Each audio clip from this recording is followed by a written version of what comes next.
নমস্কাৰ সকলোকে মই এনআইটি ব্লগলৈ স্বাগতম জনাইছো আশা কৰিছো সকলো ভালে কুশলে আছে বুলি আজি হৈছে মঙ্গলবাৰ আৰু মই মোৰ ব্লগটো এতিয়া 11টা বজাৰ পৰা ষ্টাৰ্ট কৰিছো ৰাতিপুৱা শুই উঠি ৰুম সব সিজিল কৰিলো যেতে দিন বতৰটো বেয়া গোটেইখন খেমেকা খেমেক হৈ আছে আৰু ৰুমটো দেখিবলৈ তো মান সিজিল হৈ আছিল ৰুম সব সিজিল কৰি মেলি এই জাস্ট পঢ়াৰ টেবুলত বহিছো আৰু এখিনতে এটা কথা কৈদো কালি এজন মোক ফ্ৰেণ্ডে কমেন্ট কৰিছিল যে এটো ষ্টাডি ব্লগ নহয় ক্ষমা কৰিব আসলে তুমিও ভুল কথা কোৱা নাই এতিয়া এটো মোৰ ষ্টাডি ব্লগ নহয় বা এনেকে পঢ়িলে ষ্টাডি ব্লগ বুলি কয় সেইটো কেনেকে পঢ়িলে কয় তুমি নাজানো সঁচাকে ক'বলৈ কিন্তু এই চেনেলটো মোৰ ষ্টাডি ব্লগ চেনেল নহয় আসলে মোৰটো ব্লগ চেনেল হয় আপোনালোকে পুৰণা ভিডিঅ'বোৰ চালে গম পাব তাতে মোৰ ৰেচিপি ভিডিঅ' দিয়া আছে বিভিন্ন ধৰণৰ মই নিজে কৰা কাপোৰৰ ওপৰত দিয়া আছে তাৰ পিছত এমব্ৰইডাৰীৰ ওপৰত দিয়া আছে বা দিনটোৰ ভিতৰত মই দিনটোত কি কৰোঁ কি নকৰোঁ হেখিনি দিওঁ গতিকে মই দিনটোত আগতে মই পঢ়াটো নাছিলে বিএটো পঢ়ি আছিলোঁ মাজতে প্ৰেগনেন্সিৰ কাৰণে বন্ধ মানে মই এৰি দিলোঁ কলেজ তাৰ পিছত এতিয়া মই যেটো নতুনকৈ এডমিশ্যন ল'লোঁ আকৌ এডিআৰই পৰীক্ষাও আহি গ'ল তো মই দিনটোত কি কৰোঁ কি নকৰোঁ হেখিনি দেখুৱাৰ লগতে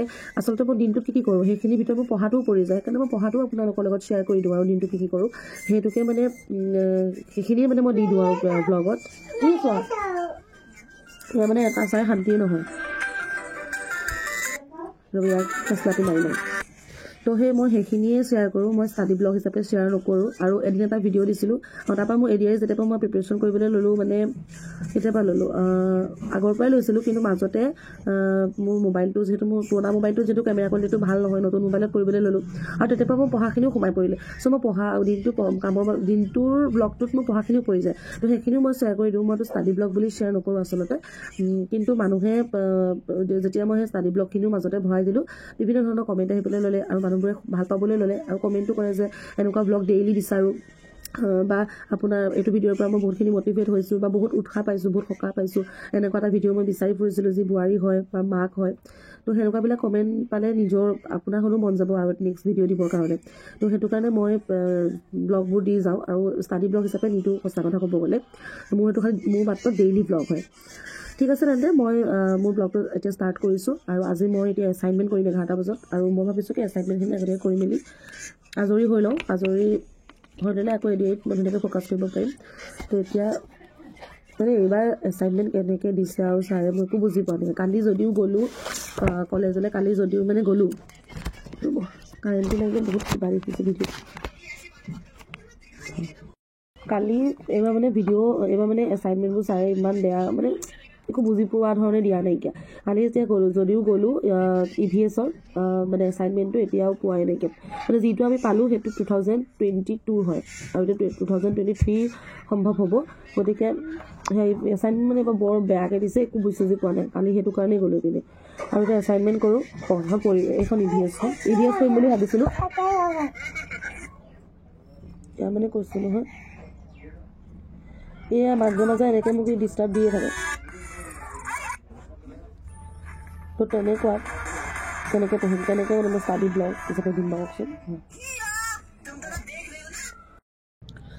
এতিয়া মই হিষ্ট্ৰী ইণ্ডিয়া কোম্পানী ন হিষ্ট্ৰীৰ মই এছাইনমেণ্টখিনি কৰিম আৰু এয়া মই এইপিনে লৈ লৈছোঁ হিষ্ট্ৰী বুক তাৰপিছত A4 সাইজৰ পেপাৰ সেইখিনি তেন্তে কৰি বহুতে কমেণ্ট কৰিছিলে যে মই এগৰাকী বোৱাৰী হয় মোৰ এটা 2 বছৰীয়া সন্তান আছে মোৰ 1.5 বছৰীয়া এটা সন্তান আছে 8 মহীয়া সন্তান আছে তো মই কেনেকৈ প্ৰিপাৰেশ্যন কৰিম বা মই কেনেকৈ আগবাঢ়িম চোৱা এটা কথা সদায় মানে মুখৰ আগত থ'ব লাগে যে আমাক চাকৰিটো কিহৰ কাৰণে লাগে আচলতে সেই কথাটো মনলৈ যেতিয়া মানে একদম সন্মুখত বেলেগ কথাৰ বাহিৰে যদি সন্মুখত সেই কথাটো থাকে নহয় তেন্তে নিজাকৈ মানে গম পোৱা মানে পঢ়িবলৈ বেছি ইচ্ছুক হয় আৰু ধুনীয়াকৈ মানে মন দি পঢ়িব পৰা যায় গতিকে মই সেইখিনিয়ে ক'ম নিজৰ প্ৰথমতে যিটো মানে যি কাৰণে চাকৰিটোৰ প্ৰয়োজন সেইটো প্ৰশ্ন আগত আনা লাগিলে ৱালত সেইটো লিখি লোৱা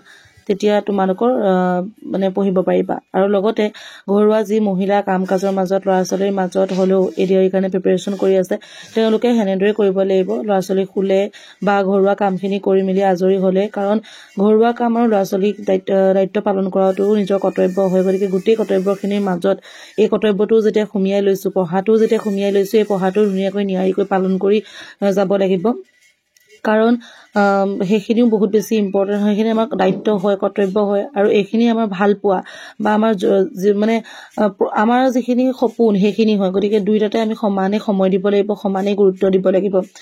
গতিকে সিমানখিনিয়ে মই ক'ব বিচাৰোঁ। যদি দুইখিনিয়ে ধুনীয়াকৈ গুৰুত্ব দি মানে ধুনীয়াকৈ কৰি যোৱা হয় নহয়, তেন্তে সকলোতে মানে সফল হ'ব পাৰি।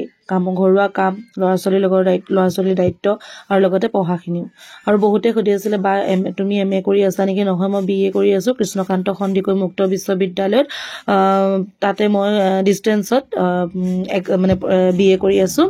মোৰ মেজৰ হিষ্ট্ৰী হয়। এতিয়া মই হিষ্ট্ৰী এছাইনমেণ্টে কৰি আছোঁ। হিষ্ট্ৰী বুলি ক'লে এখন সাগৰ হয়, আচলতে বহুত ডাঙৰ এটা টপিক। সেইকাৰণে মানে মোৰ 9-10ত হিষ্ট্ৰী নাছিলে, কিন্তু এতিয়া পঢ়িবলৈ মন যোৱাৰ কাৰণে ল'লোঁ। কিন্তু এতিয়া কেতিয়াবা ভাবোঁ যে হিষ্ট্ৰী মই পাৰিম জানো? ইমান ডাঙৰ এটা টপিক, আৰু ধুনীয়াকৈ যদি মই মাৰ্কছ নুঠাওঁ তেন্তে পাছ কৰিও একো লাভ নহ'ব। তো ঢেৰ কথা আহি পৰে আৰু। তো আপোনালোকে ভিডিঅ'টো শেষলৈকে চাই যাব। আশা কৰোঁ আপোনালোকে ভাল পাব। আৰু দুই এগৰাকীয়ে সুধি আছিলে যে বা ইংলিছ কিতাপখনৰ নাম কি? সেইখন হৈছে N approach to English grammar. এইখন মই মোৰ ভণ্টিয়ে ক্লাছ 10ত স্কুলৰ ফালৰ পৰা পাইছিলে, স্কুলৰ ফালৰ পৰা দিয়ে। মানে ওচৰৰ যদি ল'ৰা ছোৱালী আছে তেওঁলোকৰ ওচৰতো পাব বা কিনিবলৈও পায় এখন। মোৰ ভিডিঅ'ত আপোনালোকে যদি ভালদৰে চাইছে তেন্তে মই দেখুৱাইছোৱে সেইখন। মোৰ ল'ৰাটো মানে ইমানেই টেঙৰ নহয়, সি মাৰিছে মমায়েকক। ককাকক কৈছেগৈ যে মমায়েকে মাৰিছে। সি মানে বেলেগ টেঙৰ। এতিয়া মই আপোনালোকক মোৰ জাপানৰ ইতিহাসৰ যি এছাইনমেণ্ট আছিলে সেইখিনি কৰি হৈ গ'ল। এতিয়া মই ক্লাছ 6ৰ নোটখিনি দি দিওঁ বুলি ভাবিছোঁ। আপোনালোকে স্ক্ৰীনশ্বট মাৰি যোনে সুধি আছিলে তেওঁলোকে স্ক্ৰীনশ্বট মাৰি লিখি ল'ব। আৰু মোৰ ওচৰত 7 8ৰখিনি নাইকিয়া, মই বিচাৰি চাম ওচৰে পাজৰে ল'ৰা ছোৱালী হাতত যদি আছে মই সেইখিনি নোট কৰি আপোনালোকক দি দিম। আৰু ক্লাছ 9 আৰু 10ৰ সেইটোখন মোৰ ঘৰতে আছে, মই নোট বনোৱা হোৱা নাই। যেতিয়াই নোট বনাই হ'ব মই আপোনালোকৰ লগত নিশ্চয় শ্বেয়াৰ কৰিম। কাৰণ এইকাৰণে শ্বেয়াৰ কৰি দিছোঁ কাৰণ মোৰ নিচিনা আমাৰ ওচৰত যেনিবা 2 এটা ল'ৰা ছোৱালী আছে, তেনেকৈ বহুতৰ ওচৰত মানে তেনেকৈ ল'ৰা ছোৱালী স্কুলত পঢ়া ল'ৰা ছোৱালী নাইকিয়া। গতিকে কিতাপ বিচাৰি নাপাব, সেইটো কাৰণে মই মোৰ ভিডিঅ'ত দি দিছোঁ। আৰু এতিয়া মই ক্লাছ 6ৰ সেই নোটখিনি আপোনালোকক দি দিওঁ, ঠিক আছে? নোটখিনি হৈছে এয়া দেখিছে, ক্লাছ 6 ছ'চিয়েল ছায়েন্স চেপ্টাৰ 1। তাৰ চেপ্টাৰ 1ৰ কেইবাটাও কুৱেশ্যন আছে। আমাৰ পৃথিৱীৰ আটাইতকৈ ওচৰত থকা নক্ষত্ৰটো কোনটো? সূৰ্যৰ ওপৰত অংশ উত্তাপ কিমান? 6000 ডিগ্ৰী চেলচিয়াছ। সূৰ্যৰ বয়স কিমান? 500 কোটি বছৰৰ ওচৰা ওচৰি। পৃথিৱী সূৰ্যৰ চাৰিওফালে এপাক ঘূৰিবলৈ কিমান সময় লাগে? 365 দিন 5 ঘণ্টা 48 মিনিট 45ৰ পৰা 47 ছেকেণ্ড সময় লাগে। পৃথিৱীৰ যমজ গ্ৰহ কোনটো? শুক্ৰ। কিমান চনলৈকে প্লুটো সৌৰজগতৰ নৱম গ্ৰহ বুলি কোৱা হয়? 2006 চনলৈকে। প্ৰথম চন্দ্ৰ পৰ্যবেক্ষণ কোনে কৰিছিলে আৰু কিমান চনত কৰিছিলে? 1609 চনত গেলিলিয়ে দূৰবীক্ষণেৰে পৰ্যবেক্ষণ কৰিছিলে। আপোনালোকে স্ক্ৰীনশ্বট মাৰি পিনে লিখি ল'ব। তাৰপিছত কোনে প্ৰথম চন্দ্ৰত পদাৰ্পণ কৰিছিলে? নীল আৰ্মষ্ট্ৰং 1969 চনৰ 20 জুলাই তাৰিখে এপল 11 মহাকাশযানেৰে পদাৰ্পণ কৰিছিলে। চেপ্টাৰ 2টোত ইমান তেনেকৈ মানে কুৱেশ্যন নাছিলে, জনাবিধৰে আছিলে কাৰণে মই নিলিখিলোঁ। তাৰপৰা চেপ্টাৰ 3টোত পৃথিৱী সূৰ্যৰ চাৰিওফালে ঘূৰা গতিটোৰ নাম কি? বাৰ্ষিক গতি। বিষুৱৰেখাত সূৰ্যৰ পোহৰ কোন তাৰিখত পোনে পোনে পৰে? 21 মাৰ্চ। পৃথিৱীৰ উপৰিভাগত ঋতু পৰিৱৰ্তন হোৱাৰ কাৰণ কি? তোমাৰ তীব্ৰতাৰ তাৰতম্যৰ ফলত। অধিবৰ্ষৰ মুঠ দিনৰ সংখ্যা কিমান? 365 দিন। মকৰ সংক্ৰান্তি কেতিয়া হয়? 22 ডিচেম্বৰ। তাৰপৰা এইটো চেপ্টাৰ 4 হয়। মাউণ্ট এভাৰেষ্টৰ উচ্চতা কিমান? 8848 মিটাৰ। মেৰিয়ানা খাটৰ গভীৰতা কিমান? 11022 মিটাৰ। পৃথিৱীৰ আটাইতকৈ দীঘল নদী কোনখন? নীল নদী, আফ্ৰিকাত অৱস্থিত। পৃথিৱীৰ আটাইতকৈ বহল নদীখনৰ নাম কি? আমাজন। ওচেনিয়া মহাদেশৰ 2টা প্ৰধান ভূখণ্ডৰ নাম কি? অষ্ট্ৰেলিয়া আৰু নিউজিলেণ্ড। পৃথিৱীৰ মুঠ জলৰ কিমান শতাংশ সাগৰ মহাসাগৰত আছে? 97%। তাৰপিছত এইপিনে কোন মহাসাগৰক দেশৰ নামেৰে ৰখা হৈছে? ভাৰত মহাসাগৰ। বায়ুমণ্ডল কিমান কিলোমিটাৰ উচ্চতা পৰ্যন্ত প্ৰসাৰিত হৈ আছে? 1600 কিলোমিটাৰ। বায়ুমণ্ডল কি গেছেৰে গঠিত? নাইট্ৰজেন আৰু অক্সিজেন। বায়ুৰ এটা গুৰুত্বপূৰ্ণ উপাদান কি? কাৰ্বন ডাই অক্সাইড। এছিয়া মহাদেশৰ পৰা ইউৰোপক পৃথক কৰা পৰ্বতমালা কোনটো? ইউৰাল। শতকৰা হিচাপত বায়ুমণ্ডলত আটাইতকৈ বেছি থকা উপাদানবিধ কি? নাইট্ৰজেন। এইটো চেপ্টাৰ 7 হয়, কাজিৰঙা ৰাষ্ট্ৰীয় উদ্যান। আপোনালোকে কাজিৰঙা ৰাষ্ট্ৰীয় উদ্যান ইয়াৰ পৰা পঢ়াতকৈ ৰাষ্ট্ৰীয় উদ্যান বুলি এছপিকে ছাৰৰ অপেন ক্লাছত এটা ভিডিঅ' দিয়া আছে, সেইটোত বহুত বিৱৰণ মানে ষ্টেটিক জিকেৰ ভিতৰতে পৰিছে নেকি, সেইটো মানে ষ্টেটিক জিকে ভিডিঅ' বুলি দিছে নে কি বুলি দিছে মই পাহৰিছোঁ। মই সেইটো মানে তাত মানে বহুত ধুনীয়াকৈ দিয়া আছে। আৰু যদি শৰাইঘাট দেখুৱাই আছোঁ, আৰু যদি আপুনি মানে শৰাইঘাট আপোনাৰ ওচৰত শৰাইঘাট কিতাপখন আছে বা আপুনি যেনেকুৱা কিতাপখনেই লৈছে তাত ধুনীয়াকৈ দেখাই আছোঁ। তাত মানে ধুনীয়াকৈ এইখিনিৰ ওপৰত মানে পূৰা ধুনীয়াকৈ দিয়া আছে। বন্যপ্ৰাণী ৰাষ্ট্ৰীয় উদ্যান 35668 ন দেখুৱাই আছোঁ।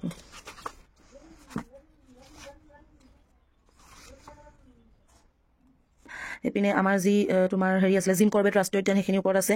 এইবোৰ যে দি থোৱা আছে মই যে হাইলাইট কৰি থৈছোঁ, এইখিনি মই গোটেইখিনি কুৱেশ্যন আনচাৰ হিচাপে লিখি থোৱা আছে। সেইখিনি যদি আপোনালোকৰ প্ৰয়োজন হয় মই দি দিম বাৰু, কিতাপৰ পৰা লিখা, এছপিকে নহয়। তাৰপাছত মানে এটা ৰাষ্ট্ৰীয় উদ্যান বেলেগকেও আছিলে, কোনডোখৰত আছে মই উলিয়াই লৈছোঁ ৰ'ব। এইখিনি চব ৰাষ্ট্ৰীয় উদ্যান, আমাৰ যি 7খন ৰাষ্ট্ৰীয় উদ্যান হৈছে। আৰু তাৰপৰা এইপিনে কাজিৰঙা ৰাষ্ট্ৰীয় উদ্যানৰ ওপৰত দিয়া আছে। গোটেইখন ৰাষ্ট্ৰীয় উদ্যানৰ ওপৰত ধুনীয়াকৈ মানে কিতাপখনত বিৱৰি দিয়া আছে। ইয়াৰো মই এইবোৰ হাইলাইট যিমানবিলাক কৰি থোৱা আছে গোটেইবিলাক মই ইয়াৰে এখন বহীত লিখি থোৱা আছে। আপোনালোকক লাগিলে মই দি দিম। কিতাপৰখিনি একেখিনি বস্তুৱেই হয়। ৰাজীৱ গান্ধী ওৰাং ৰাষ্ট্ৰীয় উদ্যান, ডিব্ৰু চৈখোৱা, দিহিং পাটকাই, তাৰপিছত ৰায়মনা ৰাষ্ট্ৰীয় উদ্যান, তাৰপৰা অসমৰ অভয়াৰণ্যসমূহ, এই গোটেইবিলাক মই টুকি থোৱা আছে। আপোনালোকক লাগিলে মই দি দিম। মানে মই এইটো কাৰণে ক'লোঁ, ইয়াত মই বহীখনত যিখিনি লিখি থৈছোঁ জাষ্ট ক'ত অৱস্থিত সেইখিনিহে লিখি থৈছোঁ। তাত ধুনীয়াকৈ দিয়া আছে। আৰু অসমৰ এজন অৰণ্য মানৱৰ নাম হৈছে যাদৱ পায়েং তাৰপৰা এইটো চেপ্টাৰ 8 হয় পৃথিৱীৰ বৃহত্তম বদ্বীপ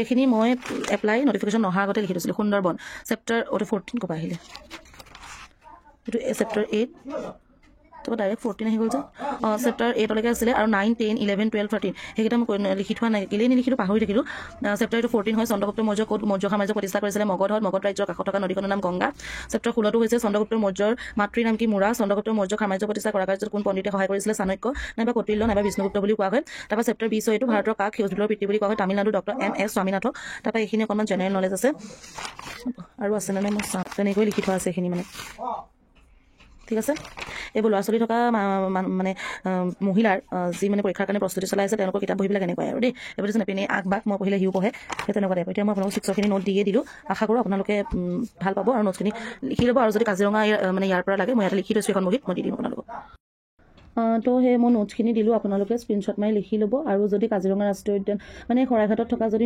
নোটছবিলাক আপোনালোকক লাগে মই বনাই থোৱা আৰু মোৰ নোটবিলাক সদায় মই কুৱেশ্যন আনচাৰ হিচাপে লিখোঁ আপোনালোকে সেইটো মেথড বেয়া পাবও পাৰে আপোনালোকে নিজৰ মেথডত লিখি ল'ব আৰু লাগিলে মই দি দিম আৰু আজিৰ ব্লগটো মই এইখিনিতে শেষ কৰোঁ যদি মোৰ ভিডিঅ'টো চাই ভাল পালে তেন্তে প্লিজ লাইক কৰিব কমেণ্ট কৰিব শ্বেয়াৰ কৰিব এণ্ড ছাবস্ক্ৰাইব কৰিব কাষতে থকা বেল আইকনটো প্ৰেছ কৰি অল কৰি দিব যাতে আহিব লগা প্ৰতিটো নটিফিকেশ্যন আপোনালোকে পোনপ্ৰথমেই পায় আৰু এতিয়া মোৰ যিটো এছাইনমেণ্ট কৰি হৈ গ'ল মই এতিয়া পঢ়িম ইংলিছ আজি মই জিকেৰ পৰা আৰম্ভ নকৰোঁ আজি ভাবিছোঁ ইংলিছৰ পৰা